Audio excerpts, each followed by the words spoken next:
Good morning. Just after 8 a.m. on day 3, Sunday, September 21st of the ultimate Railfan Tailgate and Belfast and Moosehead Lake Common Ground Fair Shuttle Crossing Flagger experience. Let's see. A bit of a comedy of errors this morning. I'm running even later than I was yesterday. Just after 8 o'clock, and we're just getting underway. Made a few adjustments to the schedule. I will not be stopping for breakfast on the way down. I brought stuff with me, so we'll be grilling for breakfast. Well, it's going to be a new switch. Looks like we've got some clouds ahead and perhaps some showers, so that's going to be different for today than it has been in the past days. We've been blessed with good weather so far. Hopefully that will hold out and we won't get any downpours. We'll see. Let's see. Owing to the schedule, I've elected to cut all my stops to a minimum. Yesterday, I used the last remaining portion of the gas that I brought with me. So this morning, I went ahead and grabbed the gas for the weed whacker as opposed to the generator. The generator is mixed at 50 to 1 two-stroke to gas, and the weed whacker is at 40 to 1 for some reason. So yeah, we'll see how well that works. It might be a little bit rich. I've already dumped it into the tank with the intention of cutting it a little bit, trying to get it down to maybe 45 to 1 instead of 40. But anyway, we'll see how that goes. Another few things have gone kind of iffy.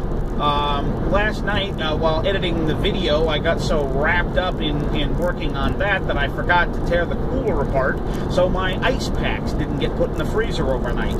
So the cooler got a little bit warm overnight, sitting on the floor in the kitchen, and combine that with the fact that I now have put fresh stuff in it. It's turned into kind of an interesting morning. So, grabbed a 5-pound bag of ice I had in the freezer and dumped that all over it. Okay, so I decided I'd talk a little bit today about the event that we've been going to now for 3 days. This is the Common Ground Country Fair. It's a new name. Sponsored by the Maine Organic Farmers and Growers Association, MOFGA, known as MOFGA, to those of us who are local. And it's at a yearly event, 3-day event, that basically promotes sustainable living and non-chemical based fertilizers and whatnot. So local farms that can use manure and other fertilizers that are naturally occurring as opposed to chemical-based fertilizers. It's also, of course, by nature, a grouping of people that like organic foods, believe in, cook your own, grow your own, cook your own, eat your own, and it's a very interesting mix of people. A lot of people that are very concerned about the environment, and a lot of people that are not so much concerned about the environment, but just concerned about being able to keep the land fresh and renewed without spending all kinds of money on artificial chemicals. Being as it is a yearly event, this has created a following. Off the top of my head, I don't remember how many years this fair has been in existence. It has moved at least once. The fairgrounds are now located just technically they are within Unity, Maine, but they are on the Unity-Thorndike border.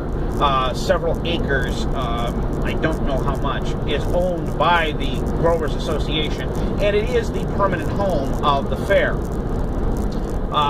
This fair attracts people from literally all walks of life and literally multiple states. I've been keeping track of license plates. I've got a list going. I'll share that with you later.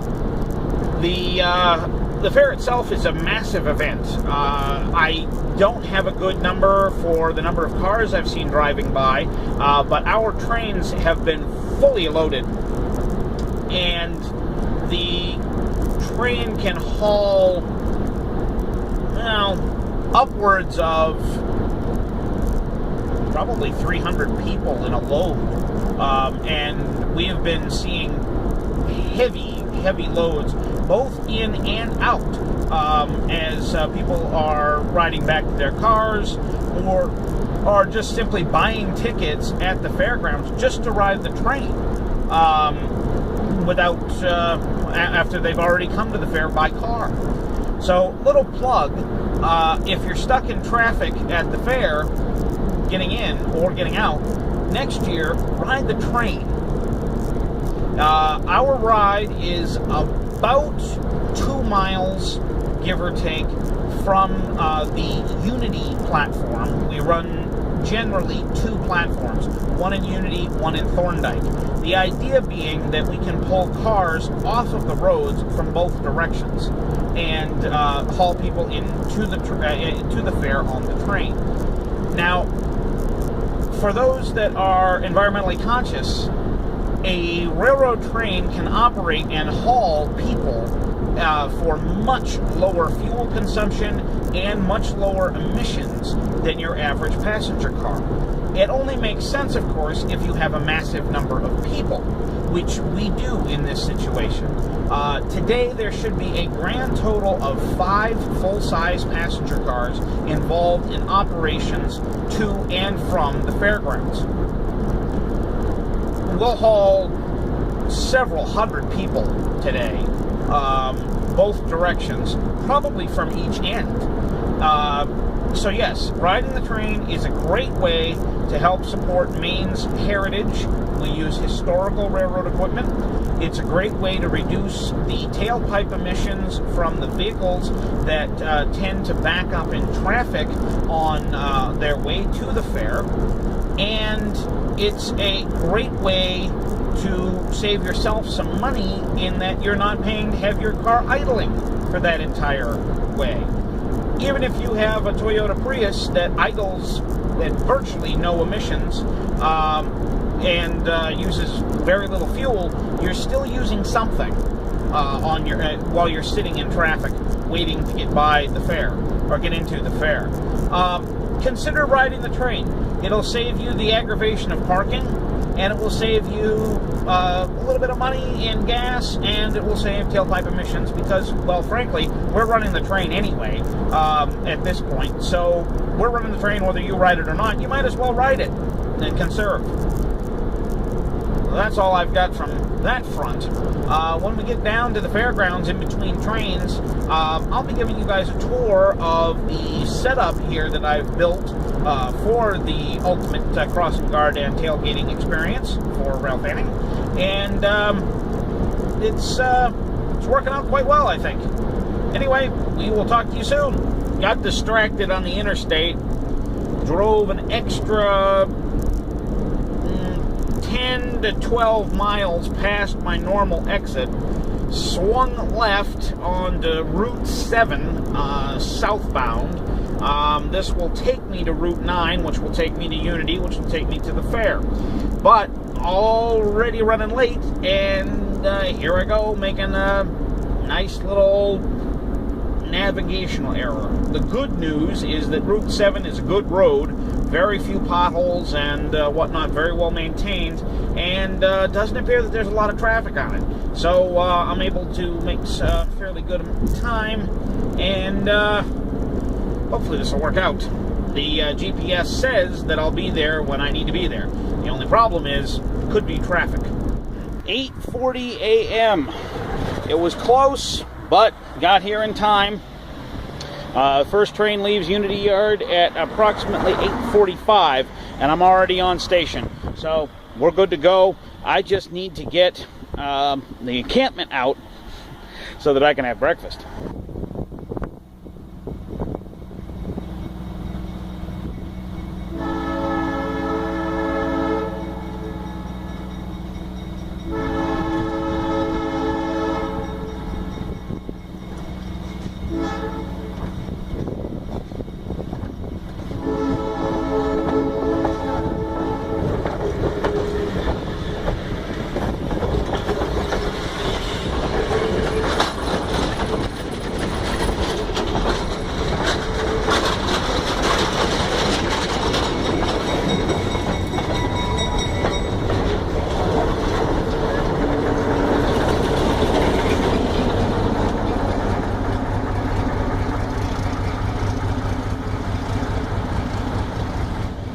the first train of the day has been not only out, but returned, and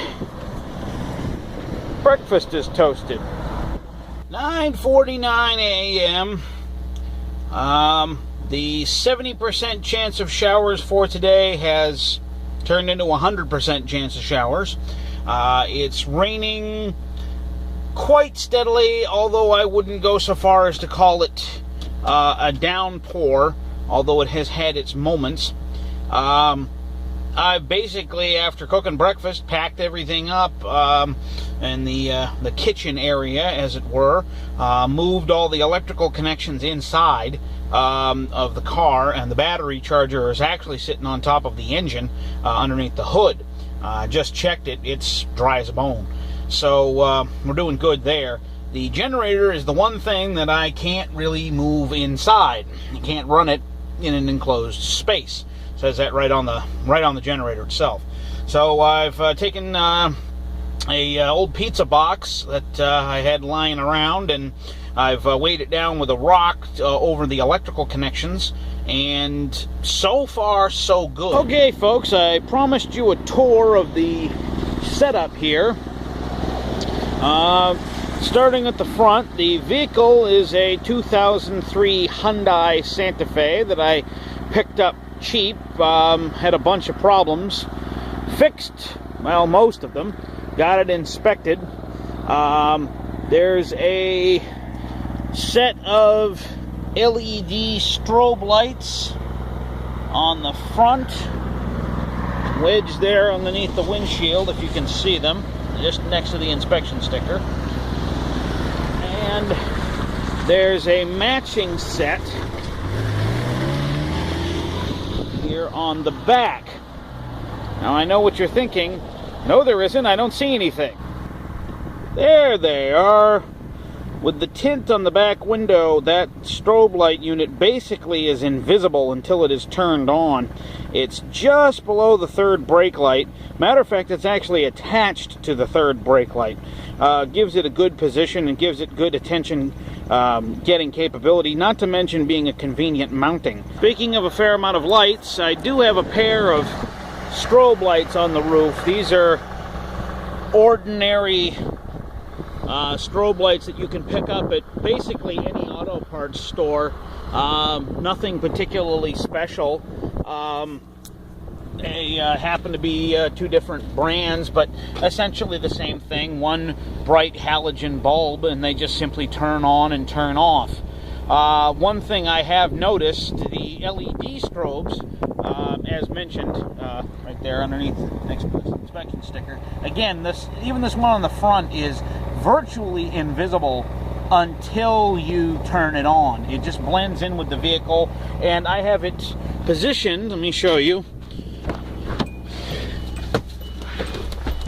kind of behind the rear view mirror, if you will. It's not behind it, but from my perspective in the driver's seat, it's virtually invisible. Does not cause me any kind of distraction, and just sits there and works. Wire looped up over the rear visor. And I mean, these strobes were not expensive. They work very well. They're very bright. And I have all of the lights tied in with a 4-panel or a 4-switch push button setup, so that I can turn them on and turn them off right from one location. Continuing the tour, here's the grill. It's a charbroil I picked up at my local hardware store. Note the custom handle. That was not done for reasons of, hey, I want to make a wooden handle. The plastic one broke. It probably was abused a little too much, and rather than get another plastic one, I made my own. You'd never know it, really, unless you get real close and look. The audio is provided by a pair of very old self-powered 110 AC speakers with tweeters. These are from a very old computer setup that I held on to. They're great. They produce a great quality sound, and they're self-contained. No additional power supply. Just plug them into an audio source and you're good to go. Bag chair picked up at local actually resale shop used. And the cooler, electric cooler, is actually one that I picked up at Dysart's truck stop years ago. Works quite well. Just keeps everything cold. That's all you can say about a cooler, right? The generator and the battery charger are both by Harbor Freight Tools. Well, folks, just before noon, the train has just gone through, and rather than getting all creative today, I'm going back to a tailgating special. Natural casing, red hot dogs, Coca-Cola, and I already ate the fries. Well, folks, after all the rain in the middle, it turned out to be a beautiful end of the day down here. It's 10 after 4. The fair closes in less than an hour, so we'll have a couple more trains, and then that'll be it for this year. Still guarding the crossing here. Oh, joy. Anyway, before I forget it again, want to give a shout out to Waitin' on a Train, which is a band out of Pennsylvania. I have been listening to their albums off and on all weekend. It seems strangely appropriate parked at a railroad crossing. I want to also thank them for allowing me to use their music in some of my Railfan slideshows. So anyway, that's the disclaimer and the thank you. So thanks, guys.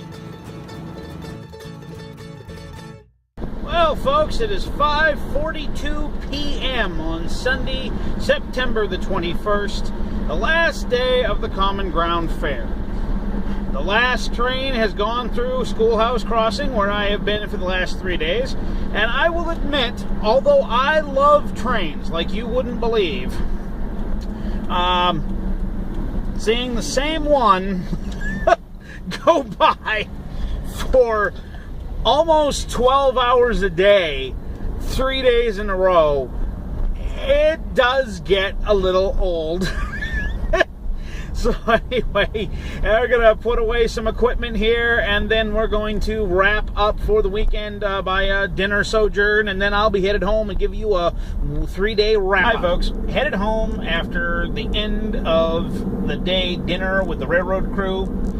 It's been a great 3 days. We've had a lot of fun. We've raised some money, and no one's gotten hurt.